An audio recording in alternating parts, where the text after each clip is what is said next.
آج کے متعلق خاص طور پر ممبئی میں تو یہ بات مشہور رہتی ہے کہ سارے نوجوان تقریباً میلہ دیکھنے کے لیے نکل جاتے ہیں یا ماتم کا نظارہ دیکھنے کے لیے چلے جاتے ہیں۔ مجھے آج اس مجمع کو دیکھ کر اندازہ ہوتا ہے کہ یہاں حسینی بوڑھوں سے کم بھرا ہوا مجمع ہے، لیکن حسینی جوانوں سے بھرا ہوا زیادہ ہے۔ تو آخر یہ بھی تو جوان ہیں، یہ بھی تو نوجوان ہیں، لیکن میرے عزیزو، ہر ایک جگہ ایک طرح کا ماحول نہیں ہوتا۔ اللہ تبارک و تعالیٰ کا کروڑا احسان ہے کہ بہت ساری خرافات سے آپ کو بچا کر اپنے ذکر پاک میں آپ کو یہاں پر بیٹھنے کا موقع عطا فرمایا ہے۔ آج 10ویں محرم الحرام کی یہ شب ہے، کل عاشورہ ہے۔ عاشورہ میں عبادت کریں، اللہ کی بارگاہ میں گڑ گڑا کر اپنے لیے بخشش طلب کریں، اور قیامت کے دن کی آسانی کے لیے دعا ضرور کریں۔ لیکن یہ جو رات ہے شب عاشورہ، تاریخی اعتبار سے دیکھا جائے تو کبھی آپ پیچھے اس زمانے کو یاد کریں جب رسول اللہ صلی اللہ تعالی علیہ وسلم کے سبط، آپ کے عظیم چہیتے نواسے کربلا کے ریگزاروں میں تنہا موجود تھے۔ میرے عزیزو، یہاں مجمع میں بیٹھ کر کے بات کرنا بہت آسان ہے، لیکن میں نے صرف اتنا محسوس کیا تھا، آج کو ٹھیک 1 سال پہلے میں جیل کے اندر موجود تھا۔ یہ شب عاشورہ تھی، اور اسی شب میں کمزوری اور نقاہت کی وجہ سے بے ہوش ہو کر ہاسپٹل میں ایڈمٹ بھی تھا اندر۔ مجھے اندازہ نہیں تھا، احباب میرے شاگرد سب ملاقات کے لیے آئے تھے، اور میری طاقت نہیں تھی کھڑے ہونے کی، میں غش کھا کر گرا، اس کے بعد مجھے اٹھا کر لے جایا گیا، میں ایڈمٹ تھا آج کی رات۔ دوسری، یہ جو شب گزر جانے کے بعد عاشورہ کا دن آیا تو میں یہ محسوس کر رہا تھا کتنی تنہائی ہے یہاں پر۔ 2000 لوگ موجود ہیں اندر قیدیوں میں، لیکن پھر بھی ایک عجیب سی تنہائی، اور بہت عجیب سی تنہائی کہ آدمی چاہ کر کے اپنوں سے ملاقات نہ کر سکے، اپنوں سے بات نہ کر سکے۔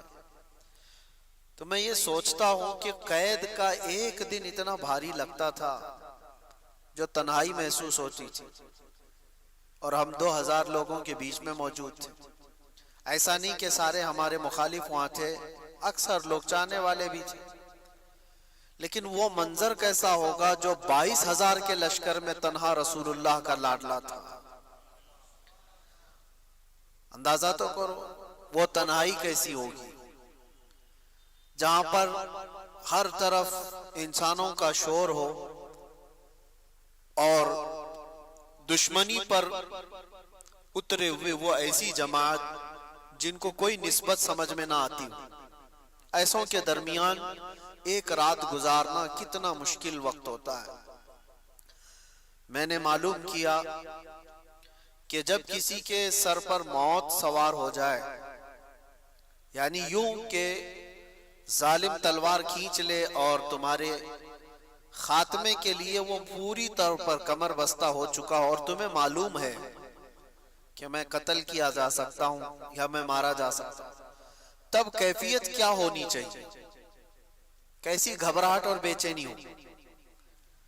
ایک بات میں آپ کو بتاؤں، کچھ لوگوں کو جج صرف سزا سنا دیتا ہے نا، تو کئی ہارٹ اٹیک سے مر گئے، یہ ہمارے سامنے کی بات ہے۔ بے چینی اور بے قراری اتنی زیادہ ہو جاتی ہے کہ آگے کیا ہوگا۔ سرکار سید الشہداء امام حسین رضی اللہ تعالیٰ عنہ کے لیے یہ رات کتنی بے قراری والی ہو سکتی، کتنی بے چینی والی ہو سکتی ہے کہ کل کا دن آنے کے بعد یہ لوگ جنگ چھیڑ دیں گے اور پورے کے پورے جتھا مل کر کے نونہالان خاندان رسول کو قتل کر دیں گے ہماری آنکھوں کے سامنے، تو پھر کیسا محسوس ہوتا ہو۔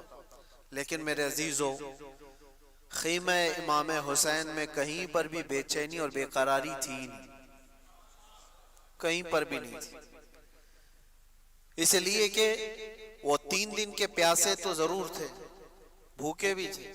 ہم 1 دن کا روزہ رکھ کر کے شام تک بھوک برداشت نہیں کر پاتے، اور وہ مسلسل بھوک اور پیاس برداشت کر رہے۔ اور اس کے بعد جو وہاں پر موجود لوگوں نے دیکھا خیمہ امام حسین میں جا کر کے کیا ہو رہا ہے، تو جا کر دیکھا تو ہمیشہ سجدے میں حضرت امام حسین کو پایا ہے، اللہ کی بارگاہ میں التجا کرتے ہوئے صرف یہ کہ مولا مجھے استقامت عطا فرما، پاؤں میں ڈگمگاہٹ نہ آئے، زلزلہ نہ آئے۔ اچھے لوگ پھسل جاتے ہیں ایسے امتحانوں کے موقع پر۔ امام حسین یہ دعا کر رہے تھے کہ رب تعالیٰ مجھے استقامت عطا فرما، مجھے صبر دے دے اور جمے رہنے کی طاقت دے دے۔ یہ اس لیے میں عرض کر رہا ہوں میرے عزیزو، ہماری زندگی میں آئی ہوئی چیزیں ہم نے دیکھی ہیں، اس وقت بھی گھبراہٹ اور بے چینی اور بے قراری اتنی بڑھ جاتی ہے کہ موت سامنے نظر آنے لگتی ہے۔ میں تو کئی مرتبہ اپنی وصیتیں بھی لکھ کر کے دے دیا تھا میرے احباب کو کہ شاید یہ لوگ میرا جنازہ یہاں سے نکالیں، اس سے پہلے میں اپنی وصیتیں لکھ دیتا ہوں۔ یہ ڈپریشن میں آدمی بہت کچھ سوچ لیتا ہے، لیکن ان حالات میں نے محسوس کیا امام حسین کی جو دعا تھی وہی ہمیں حوصلہ بھی دیتی تھی۔ مصیبتوں کے وقت گھبرا کر کے بھاگ جانا یہ مصیبت کا علاج بھی نہیں اور حل بھی نہیں، مصیبت کا حل نہیں ہے، وہ علاج بھی نہیں، بلکہ ان مصیبتوں کا سامنا کرنا اور اللہ کی بارگاہ میں یقین بڑھا لینا، یہ مصیبتوں کو ہرانے والا کام ہے۔ تم مات دے دو گے، شکست دے دو گے ہر مصیبت کو۔ صرف ایک بات میں آج آپ کے سامنے عرض کرتا ہوں، میں آج اپنے بچوں سے یہ کہہ رہا تھا کہ بہت ساری باتیں اپنے ذہن و دماغ سے نکالنے میں مجھے 6 مہینے لگ گئے تھے۔ کون سی چیز بے چین کرتی تھی، بے قرار کرتی؟ گھر کی یاد، بستر پہ سونا، کرسی پہ بیٹھنا، عمدہ گاڑیوں میں چلنا، یہ سب چیزیں جب یاد آئے ایک قیدی بندے کو، ایک قیدی آدمی کو جو پتھروں پہ سو رہا ہو، نہایت ہی گندا پانی پینے کو ملتا ہو، سوکھی روٹی ملتی ہو، اس آدمی کو یہ ساری یادیں بے چین کرتی۔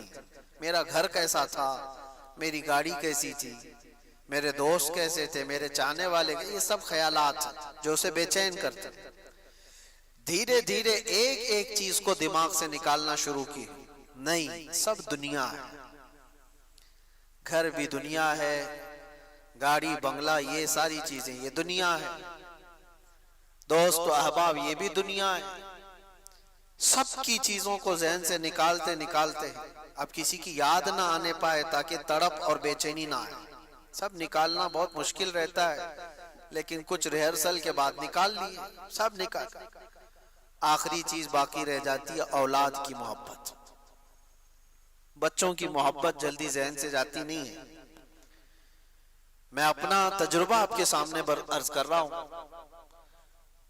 6 مہینے گزر گئے، جب کبھی چھوٹے سے بچے میرے اپنے ملاقات کے لیے جالیوں کے باہر آ جائیں تو تڑپ اور بے چینی عجیب سی ہوتی تھی، ہم چھو بھی نہیں سکتے انہیں، اور ان کے آنسوں کے نکلتے ہوئے قطرے ہمیں اور بے چین کرتے۔ اس چیز کو سٹرگل کرنا یہ بہت بھاری تھا۔ 6 مہینے کے بعد اللہ کریم کی طرف سے جو بات ہوگی، ذہن میں یہ بات آئی، یہ ایک چیز ہے جو بے چین کر رہی ہے، اولاد کی محبت۔ باقی سب کو تو دل سے نکالتے گئے، اس کو بھی نکالنا ہوگا، اس کو بھی نکالیں، یہ بے چینی ختم ہو جائے گی، بے قراری ختم ہو جائے گی۔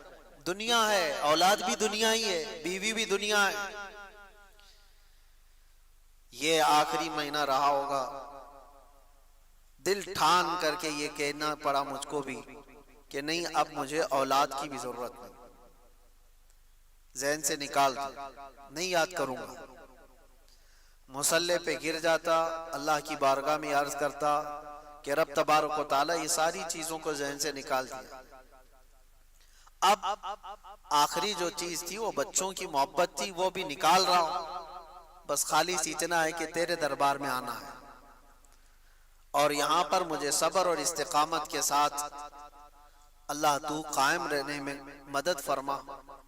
یا آخری مہینہ ہوگا، پھر مجھے یہ بشارت ملی کہ آپ آزاد ہو، آپ آزاد ہو۔ ہم تو موت کی تیاری کیے ہوئے تھے، لیکن ایک بات میں آپ کو یہ اس لیے عرض کر رہا ہوں کہ رب تبارک و تعالیٰ کی بارگاہ میں امتحان جب ہوتا ہے تو مجھے ایسا لگتا ہے جب تک تم اپنی ہر چیز کو اپنے ذہن سے نہیں نکال دیتے تب تک وہ پوری مدد نہیں آ پاتی۔ اللہ ہر گھڑی مدد کر رہا ہے تمہاری، ہر گھڑی۔ آج کیا اللہ کی مدد کے بغیر تم اس ماحول میں رہ رہے ہو؟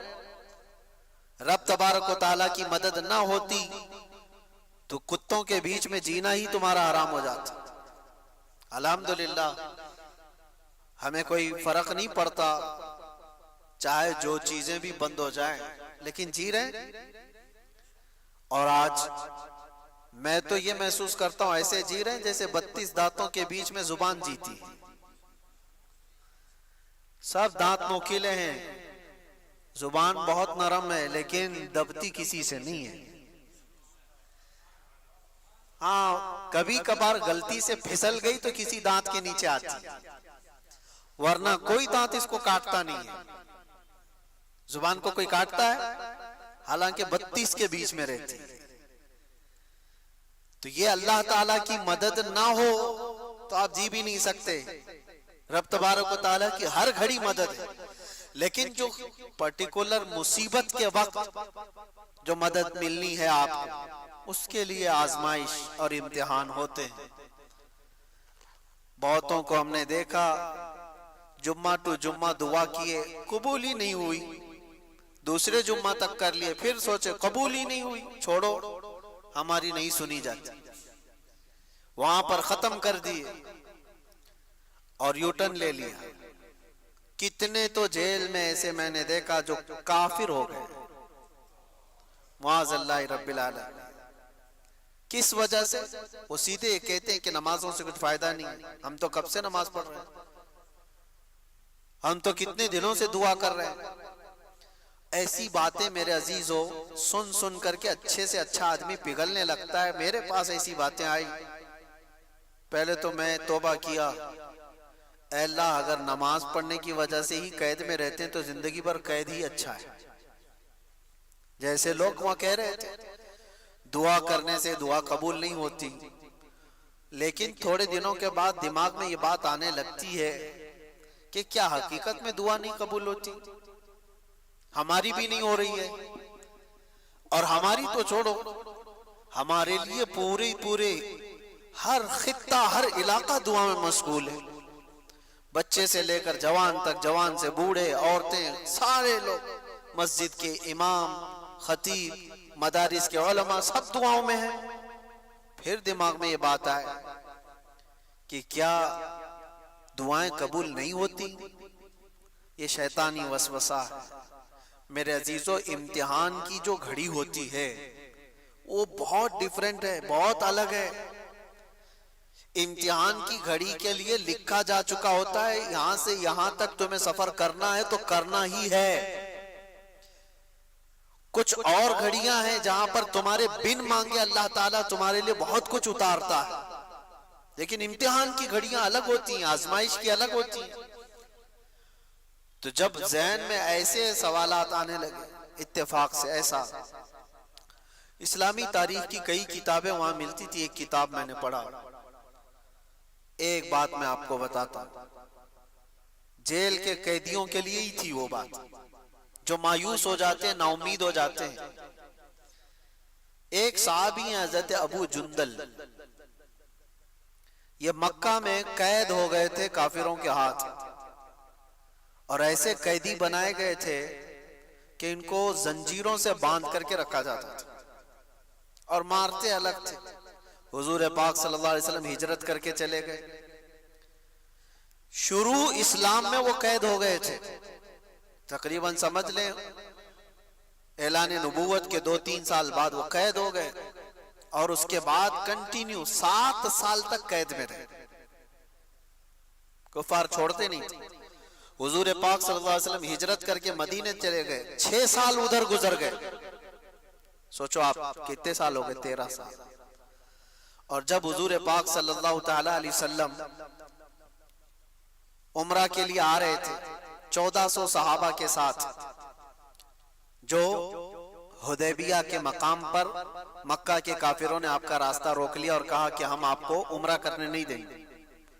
اس وقت مکہ والوں کی طاقت تھی، حضور پاک صلی اللہ علیہ وسلم نے صحابہ سے کہا کہ ہم صلح کر لیتے ہیں، صلح کر لیتے ہیں۔ لمبا واقعہ ہے، آپ نے صلح حدیبیہ کو سنا ہوگا، یا پھر جا کر کے آپ سن لیں کہ حضور صلی اللہ تعالی علیہ وسلم کی جو صلح ہوئی تھی مکہ کے قریش کے درمیان، وہ صلح میں جو ہے بات یہ تھی، سارے ان کے ہت کے قانون ان لوگوں نے لکھ دیے تھے، یعنی ان کی حمایت میں مکہ والوں نے ایگریمنٹ بنایا، سب ان کے پکش میں تھے۔ اس میں لکھا تھا کہ اگر کوئی مکہ سے ہمارا آدمی بھاگ کر مدینے جائے گا تو آپ اس کو ہمارے حوالے واپس کر دیں گے، لیکن مدینے سے کوئی بھاگ کر ہمارے پاس آئے تو ہم اس کو واپس نہیں کریں گے، ہمارے پاس رکھ لیں گے۔ یہ ایسی شرطیں بہت ساری تھی، اس میں سے ایک ہی میں نے آپ کو بتایا۔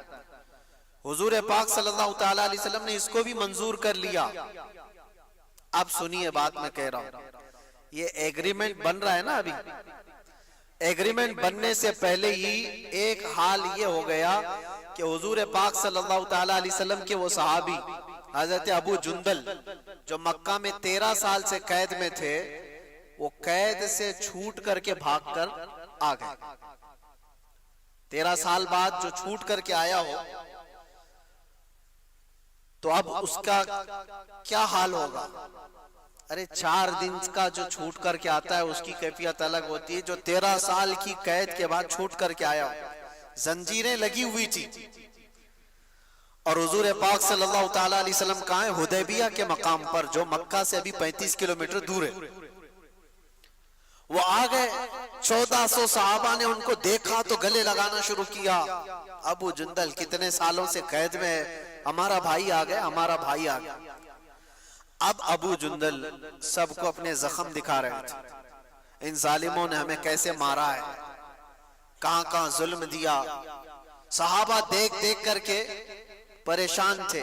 اسی اثنا میں مکہ والوں کو یہ بات پتہ چل گئی کہ ہمارا قیدی چھوٹ کر چلا گیا، بھاگ گیا ہے۔ کہاں گیا؟ حضور صلی اللہ علیہ وسلم کے صحابہ کے پاس چلا گیا، وہ تو محفوظ ہو گیا ہے۔ تو مکہ والوں نے کیا کہا جانتے ہیں آپ؟ مکہ والوں نے یہ کہا کہ ہمارا ایگریمنٹ ہوا ہے، ہمارے ہاں سے بھاگ کر کے کوئی آئے گا آپ کے ہاں تو آپ اس کو واپس کریں گے، ہمارا ایک قیدی بھاگ کر کے آپ کے پاس آیا ہے، اس کو واپس کیجئے۔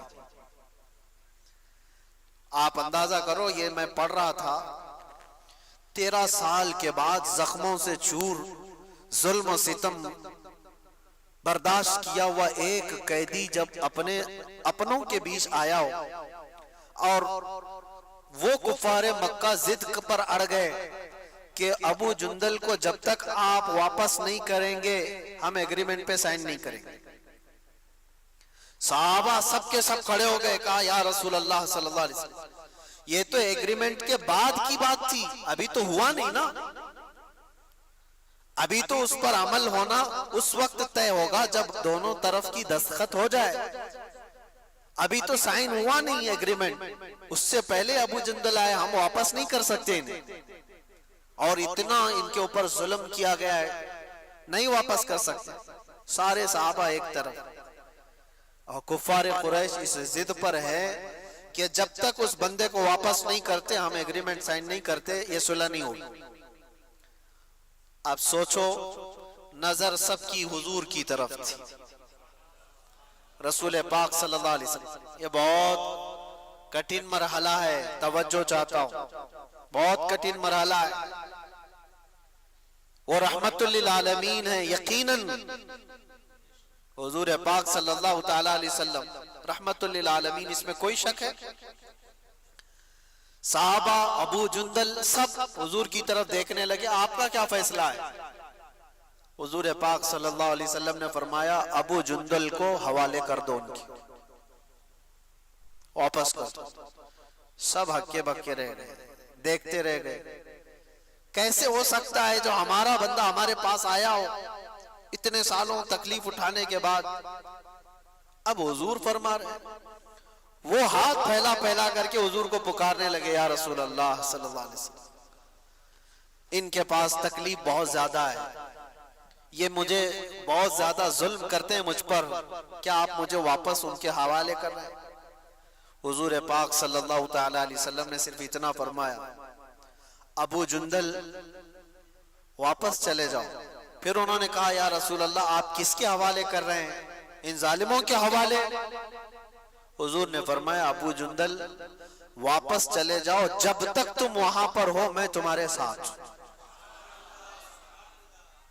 پھر صحابہ کا تو ایمان ہی تھا، یا رسول اللہ کل مصیبت بعدک جلل، اے اللہ کے رسول اگر آپ ہیں تو پھر ہر مصیبت چھوٹی ہے، پھر ڈرنا کس بات کا. وہ چلے گئے. میں اس واقعے کو پڑھتے ہوئے سوچ رہا تھا کہ 4 دن میں مصیبتوں سے گھبرانے والے 13 سال مصیبتیں اٹھانے کے بعد پھر حضور کے دربار میں آئے، اور حضور بھی کہہ رہے ہوں کہ جاؤ قید میں، تو کیا حالت ہوگی؟ وہ کیسا ایمان ان کا ہوگا جو جمے ہوئے تھے، ڈٹے ہوئے تھے. اب آتے میرے عزیزو، استقامت یہ آسان مرحلہ نہیں ہوتا، اس میں بہت سارے پھسل جاتے ہیں، بہت سارے بھٹک جاتے ہیں، بہک جاتے ہیں. اور آج تو طوفان ہے بھٹکنے کا، یہ دور تو چل رہا ہے در بدلنے کا. ایسے میں اپنے بچوں کا، اپنے جوانوں کا کیا حال ہے؟ کبھی کبھار تو یہ دیکھ کر کے چلے یہ تو تفریح قلب کے لیے، ہنسی مذاق کے لیے ہم تو دیکھ کر کے اڑا دیتے ہیں. صبح کانگریس میں تھا، دوپہر میں بی جے پی میں آیا، رات کو پھر کسی اور میں آیا، اور اگلی صبح پتہ نہیں کس میں آنے آیا. تو عام سی بات ہے، یہ تو چلتا ہی رہتا ہے. اور سب کی اسپیشلٹی الگ ہے. اس پارٹی میں گیا تو سافٹ چہرہ ہے، ادھر آیا تو آتنکوادی چہرہ ہے، ادھر آیا تو اور کوئی چہرہ ہے. سب الگ الگ چہرے بھی بن جاتے ہیں ایک ہی دن میں، 2 دن میں ساری چیزیں تبدیل. میں یہ باتیں اس لیے عرض کر رہا ہوں میرے عزیزوں، ایک بلا کا طوفان ہے، بہت جلدی لوگ اپنا ایمانی سودا کر دیتے ہیں. مومن کی یہ شان نہیں ہے، مومن کی یہ شان نہیں ہے. اگر چمتکار کو ہی دیکھ کر کے سب کچھ ماننا ہوتا تو 22,000 کا لشکر دیکھ کر امام حسین مان لیتے کہ ہاں یزید ہی خلیفہ. نہیں، حسینی کردار یہ ہے جو تمہارا چمتکار اپنی جگہ، رسول اللہ کی چمک اپنی جگہ پر. یہ جہاں پر ہے وہ سمجھوتے کا معاملہ نہیں ہوتا. کبھی بھی زندگی میں ایسے معاملات آئیں، تکلیفوں سے آدمی گھر جائے، مصیبتوں سے گھر جائے، تب بھی آپ اس بات پر ثابت قدم رہو کہ اللہ تبارک و تعالیٰ پر میرا ایمان اور حضور پاک صلی اللہ تعالیٰ علیہ وسلم کی رسالت پر میرا ایمان ویسا ہی ہے. ہاں مصیبتیں جب آتی ہیں، مجھے ایک بات یاد آتی ہے، میرے والد گرامی اللہ ان کی قبر پر ہزاروں رحمتیں نازل فرمائے، آخر عمر میں وہ ڈائلیسس پہ آ گئے تھے. تکلیف بہت بڑھ گئی تھی، کڈنی کی تکلیف، تو ہم سے دیکھا نہیں جاتا تھا. کتنی تکلیف میں 4 گھنٹے ڈائلیسس میں باڈی کا پورا خون نکالا جاتا ہے، پھر پورا نچوڑ کر کے مشین واپس اندر خون ڈالتی ہے. ایک بہت ڈینجر پروسیس ہے، اللہ حفاظت فرمائے. بہت صرف اس بات کے لیے کہ کڈنی کا جو کام ہے پیشاب نکالنا وہ نہیں کرتی، آپ کیا سمجھتے ہیں پیشاب نکلنا ایک نارمل سی چیز ہے؟ اگر ایک دن کے لیے تمہارا پیشاب رک جائے تو تمہاری زندگی درہم برہم ہو جائے گی۔ ہر چیز میں اللہ کی نعمت ہے۔ اسی لیے بیت الخلا سے، طہارت خانے سے، استنجا خانے سے باہر آتے ہیں تو دعا کیا پڑھتے ہیں؟ الحمدللہ الذی اذھب عنی الاذی وعافانی۔ الحمدللہ، اللہ کا شکر پہلے بجا لاتے ہیں۔ اے اللہ تیرا کروڑا شکر ہے، تو نے اذیت دینے والی چیز سے مجھ کو دور کیا ہے، یا اذیت دینے والی چیز مجھ سے دور کیا ہے۔ میں جو بات عرض کر رہا تھا وہ یہ، اس عمر میں 72 سال کی عمر، 72 عمر تھی، میں نے ایک بار سرانے پر بیٹھ کر کہا، بڑے عالم دین تھے حضور، حافظ ملت کے شاگرد تھے، ان سے میں نے کہا کہ کتنی تکلیف ہے آپ کو، دیکھا نہیں جاتا، اللہ تبارک و تعالی اتنی بڑی تکلیف میں آپ کو مبتلا رکھا ہے، آپ کی کبھی نمازیں قضا نہیں، مسلسل وہ ہر 3 دن پر ختم قرآن کرتے تھے، تو یہ ساری چیزیں ہونے کے بعد اتنی تکلیف آپ کو کیوں؟ اس وقت مجھے جو صبر کی تلقین کا ایک ادب ملا تھا، ایک تعلیم ملی تھی، وہ آج بھی یاد ہے۔ انہوں نے کہا کہ یہ 2 سال سے میرا ڈائلیسس چل رہا ہے، 70 سال جو اللہ تعالیٰ نے صحت بخشی، پہلے اس کا شکر تو کرو۔ مصیبتیں بہت تھوڑی ہیں، اور اللہ تبارک و تعالیٰ انعامات میں ہمیں زیادہ رکھا ہے، لیکن دکھتی وہی مصیبتیں ہیں لوگوں کو، وہ خوشحال کتنا رکھا ہے وہ نہیں دیکھا جاتا۔ عزیزان گرامی وقار، یہ ساری باتوں کے بعد ہم آتے ہیں اس کربلا کے میدان میں، جو خونی منظر ہے، وہ اس لیے بیان کرنا ضروری ہے کہ ہمارے ہر جوان کو یہ بات یقین کے ساتھ معلوم ہو جائے کہ مصیبتوں سے بھاگ جانے کا نام اس کا علاج نہیں ہے، مصیبتوں سے ڈٹ کر مقابلہ کرنا ہی یہ حسینی ایمان ہے۔ اور بہت سارے لوگ ہمیں بھی مشورہ دیتے ہیں، بہت سارے حالات بہت خراب ہیں، حالات بہت خراب ہیں، ایسے میں نے دیکھا ہے ابتدائی اسلام سے لے کر آج تک حالات خراب ہی رہے، کب اچھے ہوئے تھے؟ کیا آپ کو اسلام کی تبلیغ کرنے کے لیے پھولوں کی سیج پر سجا کر لایا جائے گا تبھی آپ بولوگے؟ بہت سارے لوگ یہ سوچتے ہیں حالات بہت خراب ہیں۔ میرے عزیزو، اس سے بڑے بڑے حالات خراب ہو کر گئے اور اب بھی جائیں گے، لیکن ایک بات یاد رکھنا، انہی برے حالات کے درمیان اسلام کا پرچم بلند کرنا اور اپنے نبی پاک صلی اللہ تعالیٰ علیہ وسلم کی عزت پر پہرا دینا، یہ ایک ایسا تاریخی قدم ہے، کل کو آنے والی نسلوں کا ایمان بھی تم سے جڑا ہوا، کل کو آنے والی نسلوں کے جذبے اور ان کے حوصلے بھی تمہاری زندگیوں سے جڑے ہوئے ہیں۔ آج اگر تم بزدل ہو گئے، پھسل گئے، تو کل تو وہ لوگ پوچھیں گے محمد کس کا نام تھا؟ معاذ اللہ رب العالمین۔ اگر آج تم مصلحتوں کے پردوں میں چھپ کر کے رہے، ہاں زیادہ سے زیادہ ہمارے ساتھ کیا ہونے والا ہے وہ سب کو پتا ہے، انجام کیا ہو سکتا ہے، اس دنیا میں سب سے زیادہ یہی ہو سکتا ہے، موت آئے گی۔ اور سنیوں، اس بات سے اگر خوف ہے تو پھر کربلا سنتے کیوں؟ کربلا کی داستانیں کیا مزے لے کر سننے کے لیے؟ سید الشہداء امام علی مقام رضی اللہ تعالیٰ عنہ کو دیکھو، زندگیاں پوری قربان کی ہیں اس میدان میں، اور اپنی نہیں۔ ایک بات میں آپ کو بتاؤں، آدمی اپنی مصیبت تو برداشت کر لیتا، اپنے رشتہ داروں کی مصیبت بہت مشکل ہے۔ تم اپنے سامنے اپنی ماں کو تڑپتا ہوا نہیں دیکھ پاؤ گے، اپنے بچوں کی ہلکے بخار کو بھی نہیں دیکھ پاؤ۔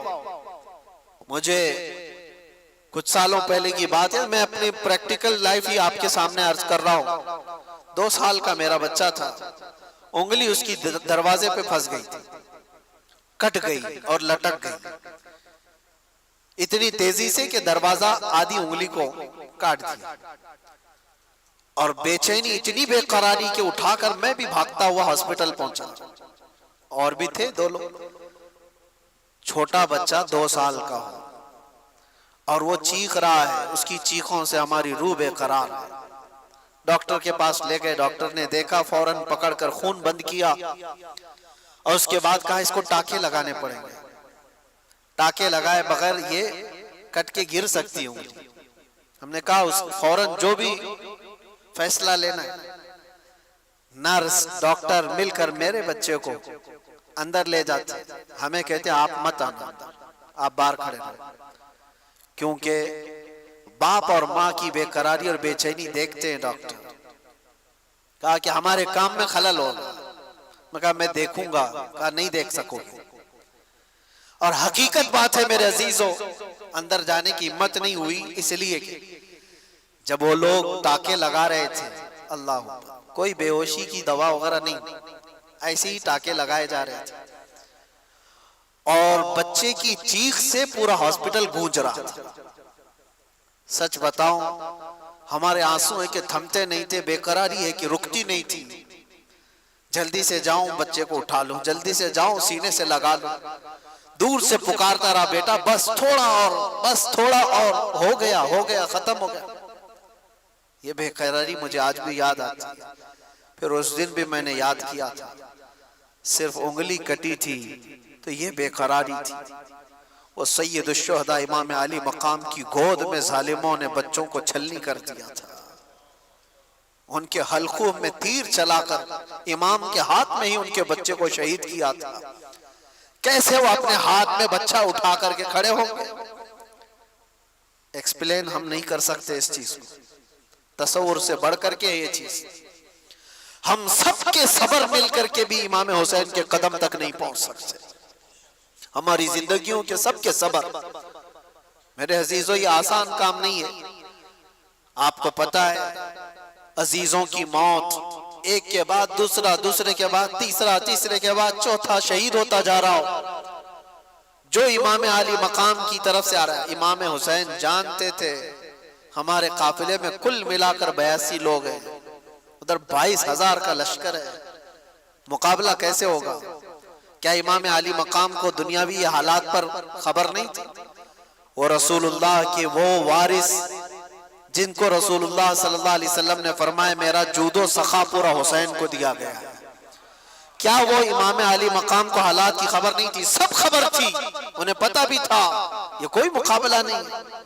لیکن وہی میں جو کہتا ہوں، امتحان کی گھڑی بہت ڈیفرنٹ ہوتی ہے، بہت الگ ہوتی ہے۔ امام علی مقام کو کربلا کے میدان میں کھڑے رہنا تھا، قیامت تک آنے والے مسلمانوں کے لیے ایک مشعل راہ بن کر کے کہ تمہاری زندگی میں اس سے بڑھ کر کے تکلیف نہیں آ سکتی، تمہاری جو بھی تکلیفیں ہوں گی وہ چھوٹی ہوں گی، اور تم اگر گھبراتے ہو کبھی چھوٹی مصیبتوں میں تو اے مسلمانوں مجھے دیکھ لینا، امام حسین کا یہ درس تھا، تم دیکھ لینا۔ آج مجھے بتاؤ کوئی بھی ایسا بندہ ہے جس کو بھوکا اور پیاسا بھی رکھا جا رہا ہو، جس کی ساری نسبتوں کو پامال کر کے کربلا کے میدان میں زبردستی لایا گیا ہو، جہاں جانور بھی پانی پی سکتے ہوں اور رسول اللہ کا گھرانہ پانی نہیں پی سکتا؟ یہ صبر اور استقامت کی وہ گھڑی۔ اب سوچو ایک ساتھ کسی کے ساتھ حادثہ ہوا ہوگا، میں مانتا ہوں، جیسے کئی پہاڑ کے چٹان کے نیچے آ گئے، کوئی بہ کے ایک ہی خاندان چلا گیا، ایسے حادثے تو ہو سکتے ہیں، ایک ساتھ چلے گئے، کوئی کسی گھر پہ ایسا ہوا ہو۔ امام علی مقام کے ساتھ ایسا نہیں، سٹیپ بائی سٹیپ دیکھا جا رہا ہے، صبح سے لے کر ایک کی موت، اس کو برداشت کرنا، اس کو سہنا، ریکوری کے لیے وقت تو لگتا ہے، لیکن کیسے ایک ساتھ مل کر پورے خیمہ حسین کو نہیں ختم کیا گیا تھا۔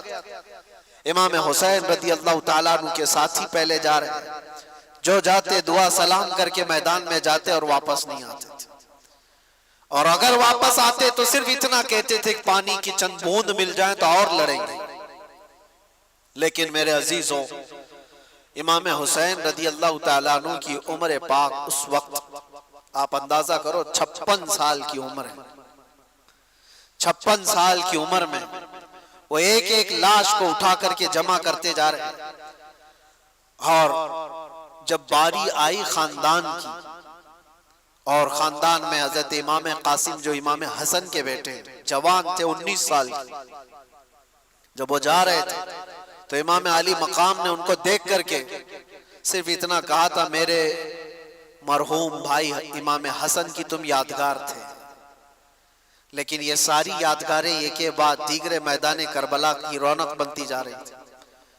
وہ گئے وہ یزیدیوں کے درمیان، کتنی دیر تک ایک تنہا شیر لڑے گا؟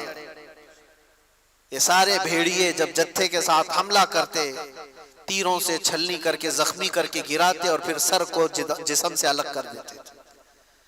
حضرت امام قاسم اور حضرت علی اکبر جو حضرت امام حسین کے بڑے شہزادے ہیں، ان کی بھی عمر تقریباً 19 یا 20 سال کی عمر۔ سوچو اے نوجوانوں جن کی عمریں آج 20 سال کے آس پاس ہیں، 18 سال، 20 سال، 22 سال۔ اے نوجوانوں، تمہاری اس جوانی کی زندگی میں تم رات بھر گیم کھیلتے ہوئے بیٹھے ہو، انٹرنیٹ چلاتے ہو، اور امام حسین کے شہزادے اسلام بچانے کے لیے اپنی جانوں کو ہتھیلی پر لے کر کربلا میں کھڑے تھے۔ کل قیامت کو کیا منہ دکھاؤ گے ان کے سامنے؟ ان کی بھی تو جوانیاں تھی، ان کی بھی تو شادیاں ہونی تھی، وہ رسول اللہ کا گھرانہ تھا، پورے اسلام کی عزت کو بچانے کے لیے وہ کربلا کے میدان میں قربانیاں دے رہا ہے۔ وہ منظر مجھے یاد آتا ہے حضرت عباس علم بردار، حضرت امام علی مقام کے بھائی ہیں، سگے بھائی حضرت عباس، مولا علی شیر خدا کے بیٹے۔ ان کو ایک چیز بے قرار کر گئی، وہی میں کہہ رہا ہوں نا، اپنی تکلیفیں برداشت کر سکتا ہے آدمی، اپنے اہل خانہ اپنے رشتہ داروں کی تکلیف برداشت نہیں کر پاتا۔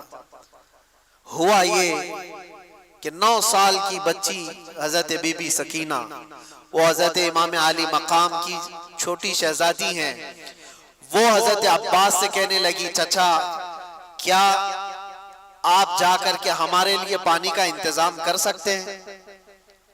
تو حضرت عباس سے اب رہا نہ گیا، کہا اپنی پیاس تو برداشت کر سکتے ہیں، بچوں کی پیاس کے لیے کیسے برداشت کریں؟ حضرت عباس کہتے ہیں کہ بیٹی سکینہ میں تیرے لیے پانی لاتا ہوں۔ یا توجہ، وہ گئے کسی طرح سے، وہ جوان مردی جو حیدر کرار کے شہزادوں میں وہ کہیں نہیں مل سکتی، سارے ان یزیدیوں کے نرغے کو پھلانتے ہوئے دریائے فرات پر گئے بھی اور مشکیزہ پانی کا بھر لیا۔ ایک بات میں آپ کو کہتا ہوں، 3 دن کے بھوکے اور پیاسے، وہ بھی تو بھوکے اور پیاسے تھے، دریائے فرات پر پہنچ بھی گئے، پانی بھر بھی لیا۔ خیمہ امام حسین پر پانی لانا یہ بات کی بات تھی، لیکن چلو میں تو خود کے پانی تھا، پہلے خود بھی تو پی سکتے تھے۔ امام حسین کے خیمے تک پانی پہنچانے کے لیے وہ آئے ضرور تھے، لیکن خود بھی تو 3 دن کے پیاسے ہیں، پی لیتے۔ چلو بھر پانی اٹھایا اور پھینک دیا، کہا کہ یہ غیرت میری گوارا نہیں کرتی کہ حسین کے گھر والے پیاسے اور میں پانی پی رہا ہوں۔ رسول اللہ کا لاڈلا نواسا پیاس میں ہو اور میں یہاں اپنی پیاس بجھا رہا ہوں، ایک قطرہ پانی نہیں پیا۔ ایک ایسا ایمان تھا، کوئی بھی ہو اپنی پیاس تو بجھا لیتا، لیکن رسول اللہ کے اس گھرانے کی کتنی مثالیں آپ کے سامنے۔ حضرت عباس مشکیزے سے پانی لے کر کے وہ جب واپس لوٹ رہے تھے، یزیدیوں میں شور مچ گیا کہ اگر یہ پانی گیا واپس تو لڑائی لمبی ہو جائے گی، ہم مقابلہ نہیں کر پائیں گے حیدر کرار کے شیروں کا، کسی طرح سے یہ پانی ختم کر۔ کسی ظالم نے آ کر حضرت عباس کے دائیں مونڈے پر تلوار ماری تو ہاتھ ہی کٹ کے گر گیا۔ یہ کوئی میں ٹھوکر لگ کر چمڑی نکلنے کی بات نہیں کر رہا ہوں، ہاتھ کٹ کے گرا ہو جس پہ مشکیزہ پانی کا پکڑا ہوا تھا۔ حضرت عباس نے کہا بائیں ہاتھ سے اٹھا لیتا، ہمت نہیں ہاری، پانی مجھے سکینہ کو پلانا ہے۔ جب وہ دوسرے ہاتھ میں پانی اٹھا کر دوڑ رہے تھے تو یزیدیوں نے یہ ہاتھ کو بھی کاٹ دیا، یہ ہاتھ بھی کاٹ دیا۔ جس کے بازوؤں کے دونوں ہاتھ کاٹ دیے ہوں اس کی کیفیت کیا ہو؟ کیا درد نہیں ہوتا ہوگا؟ کیا تڑپ نہیں ہوتی ہوگی؟ لیکن ان کے اندر ایک ہی دھن تھی کہ مجھے پانی پلانا ہے خیمہ حسین، جو وہاں بچے پیاسے ہیں، اپنے دانتوں سے پکڑ لیا مشکیزے کو، کہا میں اس طرح سے جاؤں گا بغیر ہاتھوں کے۔ یزیدی ظالموں نے دیکھا کہ یہ ہار نہیں مانتا ہے، تو تیروں سے چھلنی کر کر کر کے اس مشکیزے کا پورا پانی بہا دیا۔ حضرت عباس کہتے ہیں اب میری ہمت ختم ہو گئی۔ حضرت عباس کہتے ہیں اب میں نہیں جا سکتا خیمہ امام حسین کی طرف۔ گر گئے، زخموں سے چور چور تھے، خون رس رہا ہو دونوں بازوؤں سے، اور پانی بھی ختم، ساری چیزیں ختم ہو گئیں۔ تو ظالموں نے دیکھا کہ عباس گر گئے زمین پر، تو کسی یزید نے آ کر کے آپ کے سینے پہ نیزہ مار کر شہید کر دیا۔ یہ وہ منظر تھا۔ امام حسین دوڑتے ہوئے آئے اپنے اس چھوٹے بھائی کو اٹھانے کے لیے۔ امام حسین کے سگے بھائیوں میں یہ چھوٹے بھائی اکیلے تھے کربلا کے میدان میں۔ آ کر دیکھا تو دونوں بازو کٹے ہوئے ہیں اور پورا جسم زخمیوں سے چور ہے اور نیزہ سینے پر لگا ہوا۔ آپ نے امام علی مقام نے ان کو اٹھایا، اور جانتے ہو یہ ایک ہی موقع ہے جب روایت ملتی ہے امام علی مقام نے اللہ کی بارگاہ میں یوں عرض کیا تھا، اپنی ریڑھ کی ہڈی کو پکڑ کر، کمر کو پکڑ، الآن انکسر ظہری، آج میری کمر ٹوٹ گئی۔ بھائی جب چلا جاتا ہے تو کمر ٹوٹ گئی، لیکن یہ نہیں کہا کہ ایمان ٹوٹ گیا۔ جسم کمزور ہو جاتا ہے لیکن ایمان نہیں۔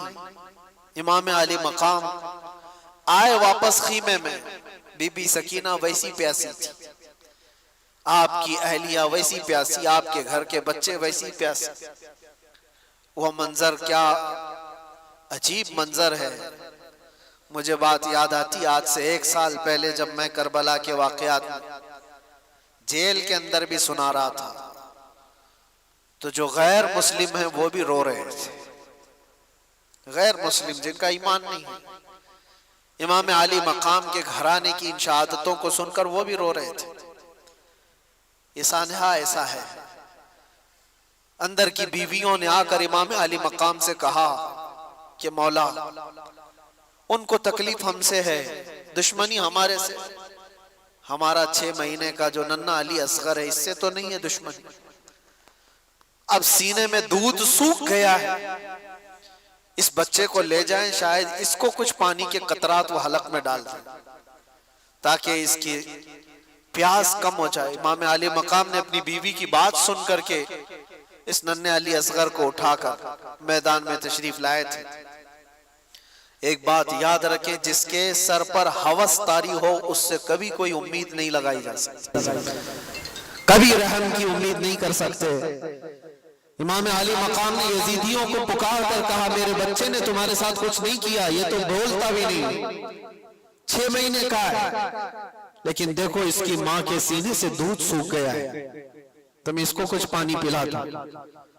ظالموں نے امام علی مقام کی یہ تقریر سن کر کے دور سے تیر چلایا، اور وہ تیر سیدھے علی اصغر کی گردن پہ آ کر لگا۔ نشانہ ایسا تھا کہ حلقوم پر آ کر لگ گیا، اور خون کا فوارہ امام علی مقام کے چہرے پر آ کر پڑا۔ وہ کیسا منظر ہوگا جب باپ اپنے بیٹے کی لاش کو لے کر کھڑا ہو۔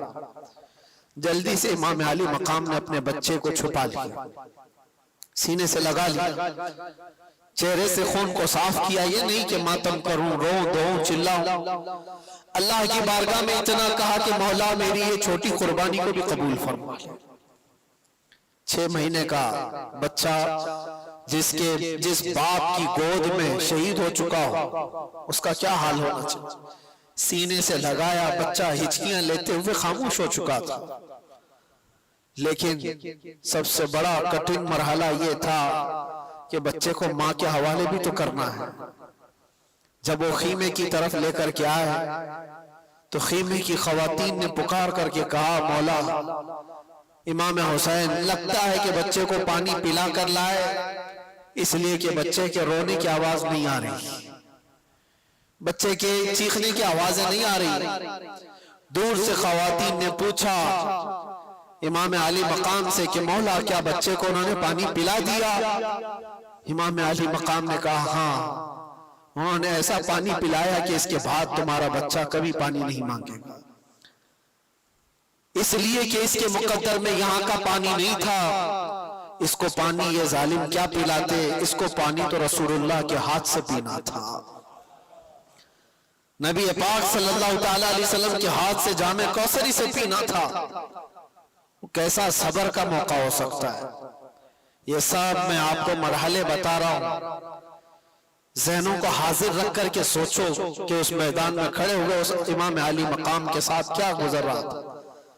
جب یہ سب شہادتیں ہو گئی تھی، وہ آخری وقت تھا جمعہ کا، جب امام زین العابدین خیمے میں آ گئے، کہا کہ مولا مجھے جانے کی اجازت ہے۔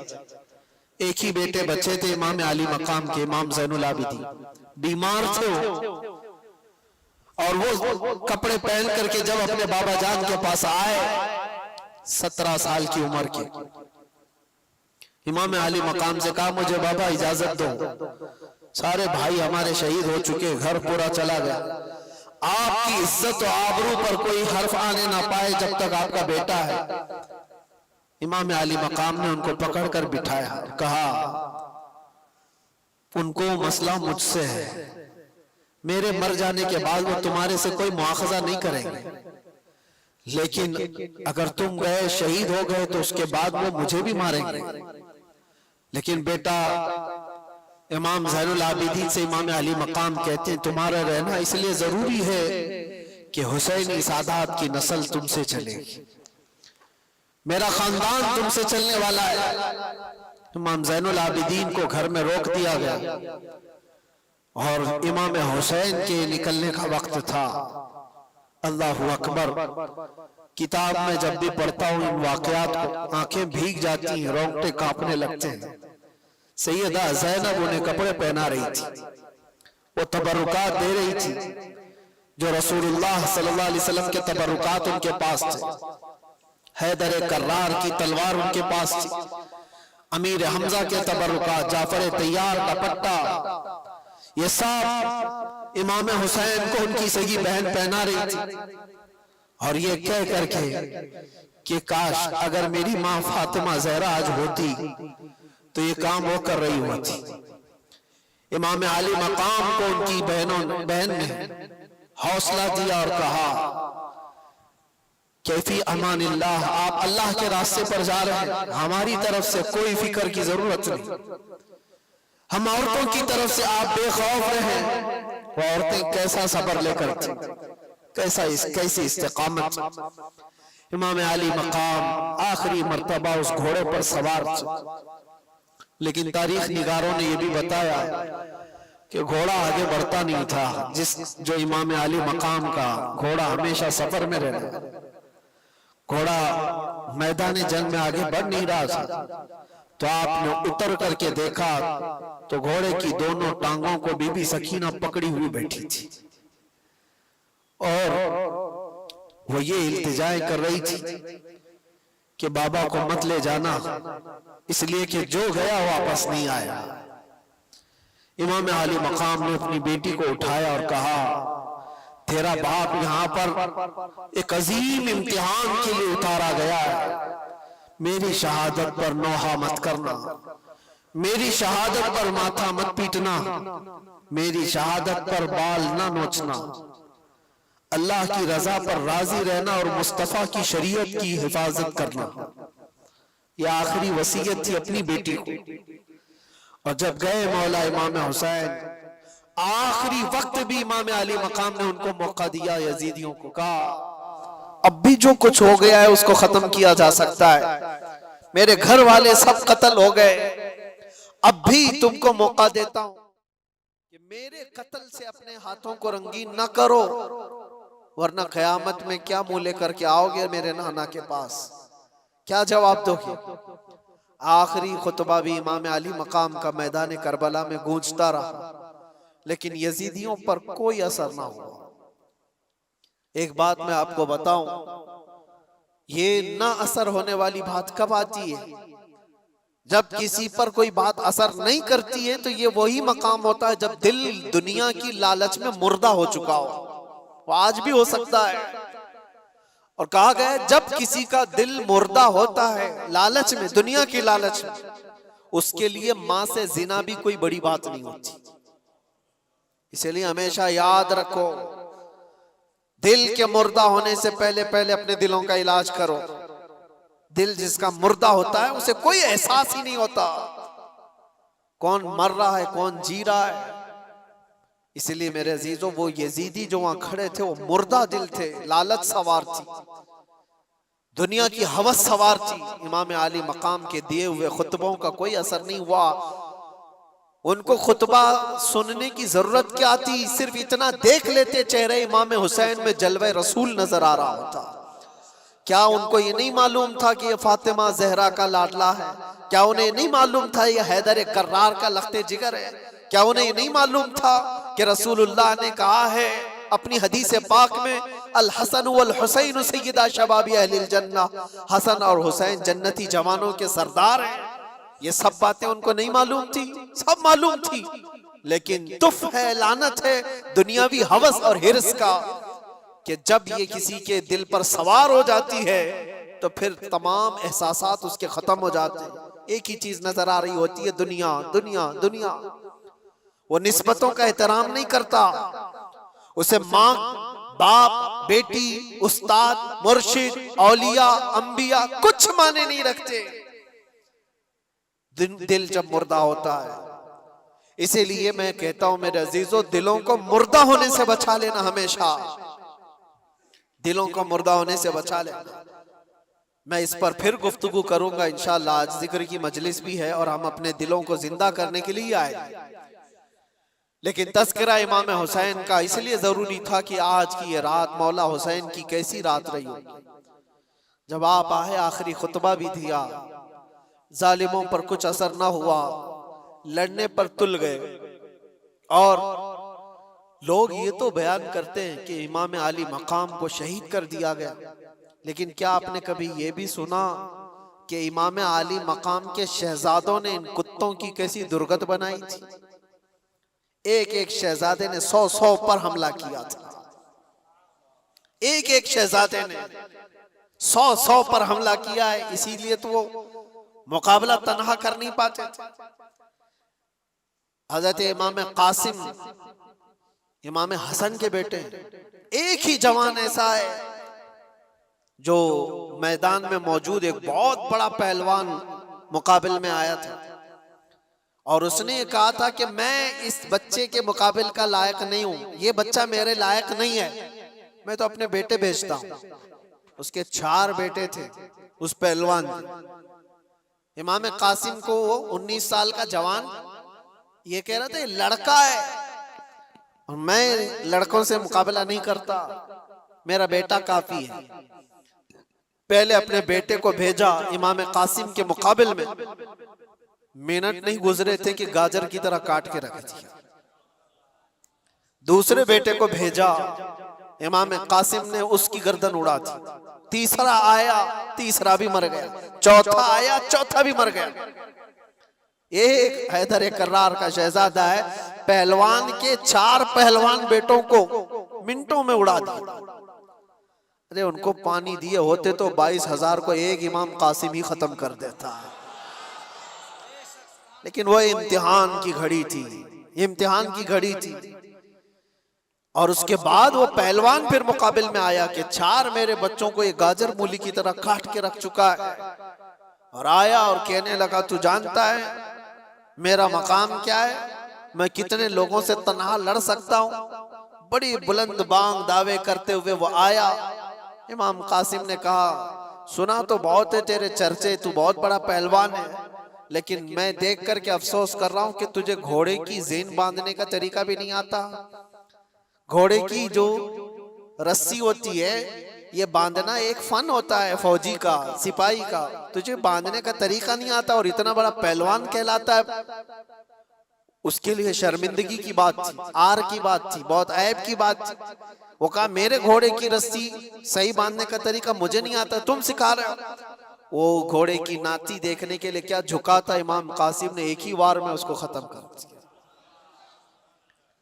یہ منظر حیدر کرار کے بیٹوں کا تھا میں آپ کو اس لیے بتا رہا ہوں کہ صرف اور صرف شہدائے کرام کی شہادت ہی نہیں، یہ بھی بتاؤ کہ مارا بھی کیسے۔ امام حسین کا جذبہ صرف یہ نہیں کہ کچھ آ جائے تو مر جاؤ، کٹ جاؤ، نہیں، امام علی مقام نے کہا ہے کہ مر جانا اور کٹ جانا یہ مقدر میں ہوگا، اللہ تعالیٰ نے لکھا ہوگا تو ہوگا، لیکن اس وقت کے آنے سے پہلے پہلے تک اپنے ضمیر کا سودا کر کے کسی سے ہاتھ ملانا یہ حسینی ایمان نہیں ہے۔ جب تک دم میں دم ہے مقابلہ کرو، ہاتھ تمہارا ہوگا، مار اللہ کی ہوگی، مقابلہ کرو۔ کبھی یہ مت سوچنا کہ میں تنہا کتوں میں گر گیا ہوں، کوشش تو کر کے دیکھو، ہوتا ہے میرے عزیزوں، بہت مقامات پر ہاتھ تمہارا ہوگا، مار اللہ کی ہوگی۔ اور امام حسین، امام علی مقام جب میدان کربلا میں آخری وقت ان ظالم کتوں سے لڑ رہے تھے، ایک دو نہیں کتنوں کو ڈھیر کیا تھا، 3 دن کا پیاسا، 56 سال کا رسول اللہ کا بیٹا، کتنوں کو وہ موت کے گھاٹ اتار رہے تھے۔ پھر اعلان ہو گیا کہ اگر ان کے مقابل میں اس طرح جاتے رہو گے تو یہ سب کٹتے رہ جائیں گے، شام تک شاید صفایا ہو جائے، گھیر لو ان کو، تیروں سے چھلنی کرو۔ پہلے ہر طرف سے تیروں کی بارش شروع ہو گئی، امام علی مقام کے پورے جسم میں جگہ جگہ تیر آ کر لگنے لگے۔ بعض تاریخ نگاروں نے کہا ہے کہ 72 سے زیادہ تیر لگے ہوئے تھے۔ 72 تیر کس کو کہتے ہیں؟ اور آپ اتنے زیادہ تیر جب جسم پر لگے تو گھوڑے سے آپ اتر آئے۔ یہ وہی وقت تھا، جمعہ کا وقت، عاشوراء کا 10ویں محرم الحرام، امام علی مقام جیسے ہی اترے سجدے میں گر گئے۔ سجدے میں جیسے ہی گرے ان ظالم کتوں نے سوچا اس سے بہتر موقع نہیں ہے، خولی اور شمر جیسے ان ظالموں نے امام علی مقام کی پیٹھ پر اپنا پاؤں رکھ کر کے آپ کے سر مبارک کو جسم سے الگ کر دیا۔ انا للہ و انا الیہ راجعون۔ لیکن میرے عزیزوں، امام حسین رضی اللہ تعالیٰ عنہ کی اس شہادت عظمیٰ پر جتنا غم کرو وہ کم ہے، جتنا غم مناؤ وہ کم ہی ہے۔ ہم مانتے ہیں زندگی بھر اس دکھ کو ہم ساتھ لے کر جیتے ہیں، لیکن ساتھ میں ان کا یہ میسج بھی تو لے کر کے جاؤ۔ آج لوگ یہ سمجھتے ہیں صرف پٹی باندھ لینے سے حسینی ہو جائے گا۔ تم پٹی باندھ کر کے دکھا رہے ہو یا حسین لکھ کر کے؟ میرے عزیزوں، امام علی مقام پٹی باندھے تو نہیں تھے لیکن داڑھی ضرور رکھے ہوئے تھے۔ حسین کے نام کی پٹی تو چہرے پر آ گئی، حسین کے نام کی داڑھی کیوں نہیں آئی؟ وہ رسول اللہ کا شہزادہ جو اپنے اخلاق و کردار کے ساتھ میدان کربلا میں آیا تھا، سال بھر عیش کر رہے، ناچ رہے، گا رہے، سب کچھ کر رہے، اور محرم میں تمہیں غم حسین ہے؟ غم حسین کا حق وہ ادا کرتا ہے جسے پیغام حسین کی بھی یاد ہے۔ حسین کیوں شہید ہو گئے تھے؟ اس لیے کہ اسلام ہم تک پہنچ جائے، یہ ایمان کی دولت باقی رہے۔ یہ جو آج آپ رونقیں دیکھ رہے ہیں یہ مسجدوں کی، کیا یہ امام علی مقام کی قربانی کی برکت نہیں ہے؟ آج پوری دنیا میں میں مانتا ہوں اس اسلام کو آبیاری عطا کی ہے خون امام حسین۔ اسی لیے کہا ہے قتل حسین اصل میں مرگ یزید ہے، اسلام زندہ ہوتا ہے ہر کربلا کے بعد۔ امام علی مقام کا یہ پیغام یاد رکھو ہے نوجوانوں، تمہاری زندگی میں بہت سارے ایسے موقع آئیں گے، بہت سارے ایسے موقع آئیں گے، اور یزیدی فتنوں سے تمہیں دوچار ہونا پڑے گا، لیکن اس کا مطلب یہ نہیں ہے کہ تم سر چھپا کر بھاگ جاؤ۔ مصلحتیں اپنی جگہ پر، حکمتیں اپنی جگہ پر، تدابیر اپنی جگہ پر، لیکن کسی پر اگر سوار ہو جائے کوئی چیز تو پھر ہٹنا بھی نہیں، حق کے ساتھ قائم رہنا یہ حسینی ایمان ہے۔ حق کے ساتھ قائم رہنا یہ حسینی ایمان۔ آج ہم سے جو لوگ یہ کہتے ہیں، میں مانتا ہوں کہ حالات ایسے ہیں ویسے ہیں، ضرور ایسے ویسے ہوں گے، لیکن اگر سب چیزوں سے بچ کر کی بھی چلے جائیں تو مشورے دینے والے مجھے بتاؤ میری زندگی کی گارنٹی دے دو کہ کچھ نہ بولو گے تو 100 سال آپ جی لیں گے، گارنٹی دو گے؟ کوئی ہے جو ہماری حیات اور ہماری زندگی کی گارنٹی دے گا؟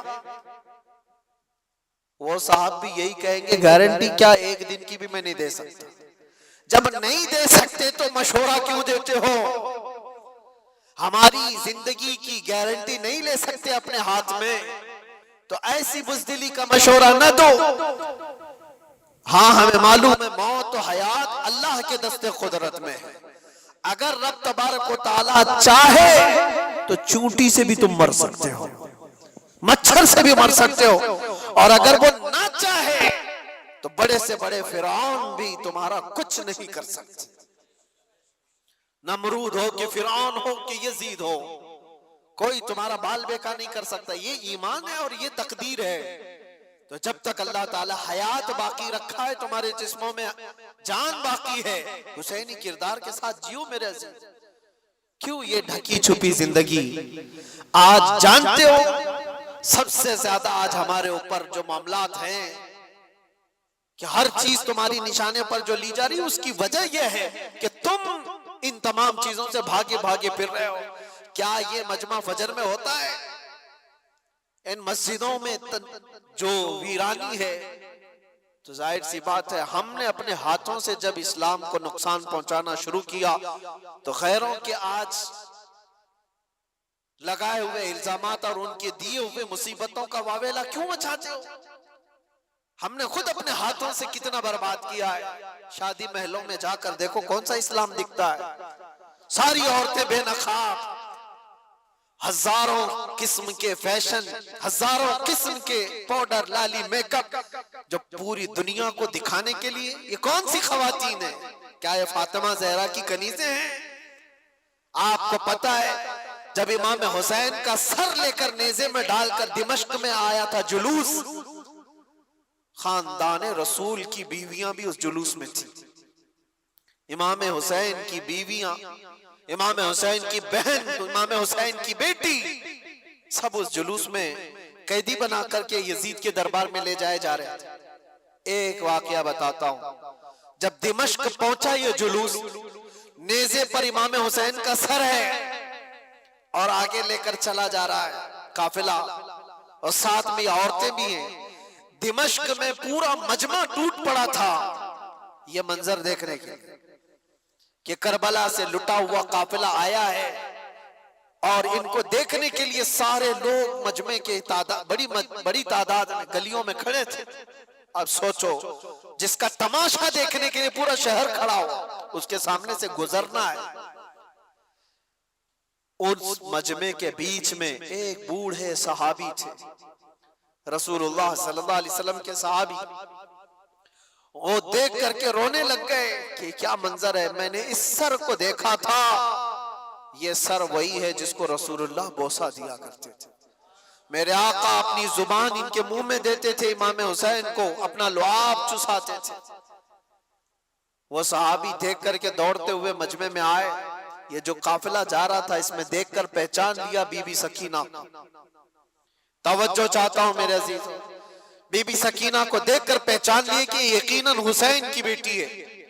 قریب آئے، ہچکیاں بند گئی، کہا بچی ہماری زندگیاں قربان تمہارے گھرانے پر، ہم کچھ نہیں کر سکے، ظالموں کی حکومت نے تمہارے بابا کو شہید کر دیا، بچی بتاؤ میں ملک شام میں دمشق میں رہتا ہوں، کوئی حاجت ہو تو مجھے بتاؤ۔ اس موقع پر جو بھوکے اور پیاسے قیدی آئے وہ اپنی حاجت کیا نہیں کہہ سکتے تھے؟ آپ نانا جان کے صحابی ہیں؟ سکینہ نے پوچھا، انہوں نے کہا ہاں بیٹی میں رسول اللہ کا غلام صحابی، کچھ حاجت ہو تو بتاؤ۔ بی بی سکینہ نے کیا حاجت مانگی تھی وہ میں میسج دینا چاہتا ہوں۔ کہا کہ اے میرے نانا جان کے صحابی، یہ میرے بابا کا جو سر نیزے پر لے جایا جا رہا ہے، اس سر کو تھوڑا آگے بڑھا دیا جائے، آگے لے کر کے جائیں۔ اس صحابی نے پوچھا کہ کیوں، ایسی خواہش تمہاری کیوں ہے؟ کہا بات یہ ہے کہ اس کٹے ہوئے سر کو دیکھنے کے لیے جو مجمع عمر پڑ رہا ہے، جو لوگ آ رہے ہیں، وہ سر کو دیکھتے دیکھتے ہماری عزتوں کی طرف بھی نظر کرتے، ہمارے پردے کا خیال کرتے ہوئے۔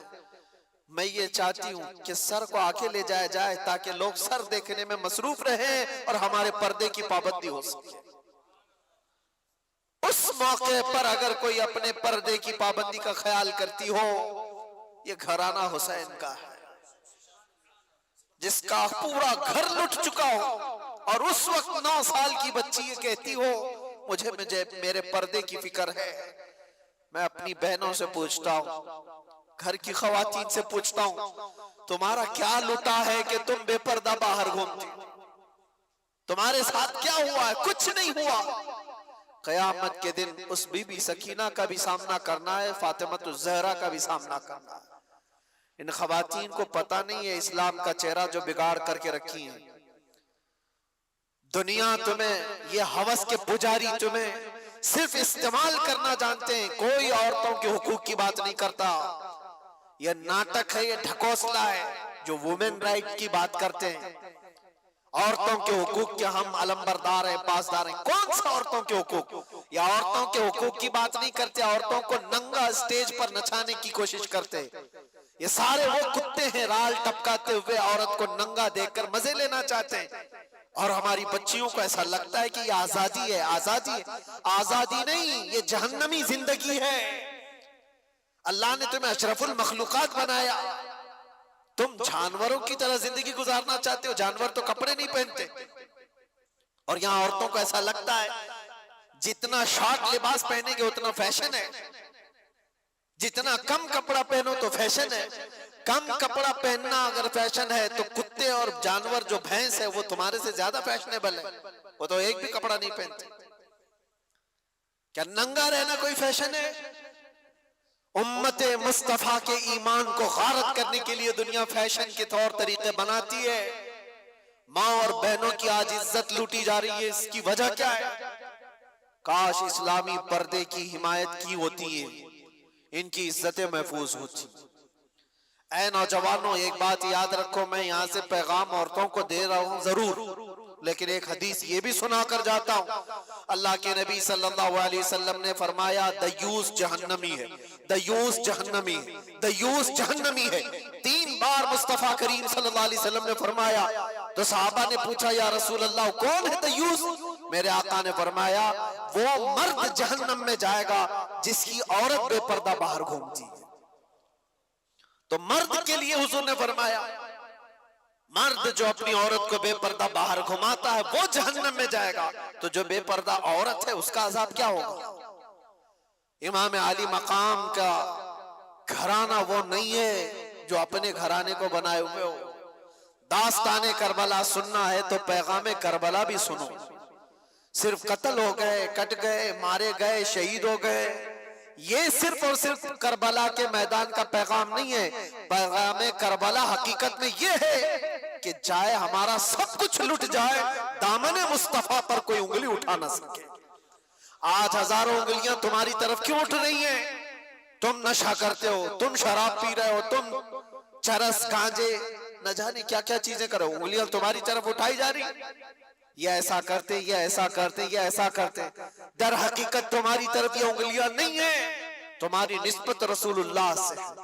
کم سے کم اس بات کا خیال کرتے کہ دنیا میری طرف انگلی اٹھا کر کہیں حضور کو تو نہیں گالی دے رہی۔ آج نبی پاک صلی اللہ تعالیٰ علیہ وسلم تک جو یہ ظالم انگلیاں اٹھ رہی ہیں اس کی وجہ کچھ اعمال ہے، برے اعمال ہیں۔ توبہ کرو۔ میرے مصطفیٰ کریم صلی اللہ علیہ وسلم جس طرح تمہیں دیکھنا پسند کرتے تھے ویسے بن جاؤ، بس یہ زندگی ہے۔ زندگی یہ نہیں ہے کسی کی کسی کے لیے، زندگی ہے نبی کی نبی کے لیے۔ نا سمجھ مرتے ہیں زندگی کے لیے، جینا مرنا ہے سب کچھ نبی کے لیے۔ بس اس پیغام کے ساتھ اپنی زندگیوں میں تبدیلیاں لاؤ اے جوان، تبدیلیاں لاؤ۔ آج سے تقریباً 100 سال پہلے کی بات ہے، آزادی ہند کے موقع پر، ہندوستان کی آزادی سے پہلے کی بات ہے، میں ناگپور گیا ہوا تھا۔ بہت بڑے مفتی صاحب نے یہ بات مجھے بتائی تھی۔ علی برادران مشہور ہیں آزادی کے موقع پر، جو غدر ہوا تھا 1857 کے موقع پر، اس وقت بھی بہت سارے معاملات پیش آئے تھے. علی برادران دو مولانا لوگ، انہوں نے ایک پیغام دیا تھا 5 سے 15 منٹ کے لیے. ناگپور اسٹیشن پر بہت سارے مسلمانوں کا مجمع آیا اور ان سے پوچھا کہ آج کے حالات میں کیا کرنا چاہیے. انہوں نے صرف 2 جملوں میں کہا تھا، میں کوٹ کر رہا ہوں صرف اس بات کو اسے لیے کہ حقیقت ہے یہ، کہا کہ کچھ نہیں، سب کو ٹوپی اور داڑھی کنٹینیو پہننا چاہیے. ٹوپی کنٹینیو پہنو اور داڑھی کنٹینیو رکھو. کہا اس میں کیا میسج ہے؟ کہا تمہیں پتہ نہیں اس کا رعب اللہ تعالیٰ دلوں پر کیسا رکھتا. تمہیں کچھ کرنے کی ضرورت نہیں، اخلاق رسول میں ایک بار ملبوس ہو جاؤ. میرے عزیزوں، نہ تمہیں تلوار بھالے نیزے اٹھانے کی ضرورت ہے، نہ تمہیں جنگ و جدال کی ضرورت ہے. تم ایک بار مصطفیٰ کریم صلی اللہ تعالیٰ علیہ وسلم کی سنتوں کو عمل میں لے آؤ، ایسی ہی تمہاری چلت پھرت سے کتنے کیڑے مر جائیں. ایسی تمہیں اندازہ بھی نہیں ہے. اللہ تبارک و تعالیٰ اس کا رعب رکھا ہے، چہرے رسول کا رعب ہے، دامن اسلام کا ایک رعب ہے. آپ کو اس کا اندازہ نہیں ہے لیکن دوسروں کو اندازہ ہے. اس لیے میں دعوت دیتا ہوں، اٹھو وگرنہ حشر نہ ہوگا پھر کبھی، دوڑو کہ زمانہ چال اپنی چل گیا، قوت عشق سے ہر پست کو بالا کر دو، دہر میں نام محمد سے اجالا کر دو. انہیں جانا انہیں مانا، نہ رکھا غیر سے کام، للہ الحمد میں دنیا سے مسلمان گیا. بس اس بات پر حضور کو توجہ میں رکھو، انہیں جانا انہیں جانا، پھر تمہیں فرق کچھ نہیں ہونا چاہیے، پھر کسی چیز کا کوئی اثر بھی نہیں ہونا چاہیے. اگر حضور سے سچی محبت کرتے ہو تو مجھے بتاؤ کیا یہ بات حق ہے یا نہیں؟ وہ جو نہ تھے تو اور وہ جو نہ ہو تو. اس جملے پر توجہ رکھنا. بس پورے شعر میں یہ جملہ میں توجہ کے ساتھ عرض کرتا ہوں. ویسے تو یہ پورا شعر یہ، وہ جو نہ تھے تو کچھ نہ تھا، وہ جو نہ ہو تو کچھ نہ ہو. جان ہے وہ جہان کی اور جان ہے تو، لیکن اس پورے شعر میں صرف اتنا جملہ یاد رکھنا، وہ جو نہ ہو تو. بس وہ جو نہ ہو تو ہماری زندگی کچھ نہیں. ہمارے نام کے ساتھ وہ جو نہ ہو تو، ہماری قبر میں بھی وہ جو نہ ہو تو، قیامت میں بھی وہ جو نہ ہو تو، کئی اذانوں میں وہ جو نہ ہو تو، قرآن میں وہ جو نہ ہو تو، ہر جگہ پر یہ جملہ یاد رکھنا، وہ جو نہ ہو تو. اسی لیے اقبال نے بھی کہا تھا، آبروئے ماں زنام مصطفیٰ است، ہم سب کی عزت و آبرو مصطفیٰ کے نام سے ہے. ہر چے دری دنیا بادے مصطفیٰ است، جو کچھ بھی اس دنیا میں ہے وہ مصطفیٰ کے بعد، حضور کے بعد. یہی پیغام امام علی مقام کا تھا. آخری بات، اور اس کے بعد ہم دعا کرتے ہیں، ذکر کے لیے مجمع زیادہ ہے. آخری بات امام علی مقام کے لیے یہ ایک چیز، قرآن کی آیت میں نے تلاوت کی، آپ نے سنا تھا، وَلَا تَقُولُوا لِمَنْ يُقْتَلُ فِي سَبِيلِ اللَّهِ أَمْوَاتٌ. یہ دیکھو عام لوگوں کو بھی آیت یاد ہے، جس کا مطلب کیا ہے؟ اللہ فرماتا ہے اللہ کی راہ میں جو مارے جائیں انہیں مردہ، سب کو پتا ہے، بلکہ وہ کون کہہ رہا ہے؟ خالق کائنات.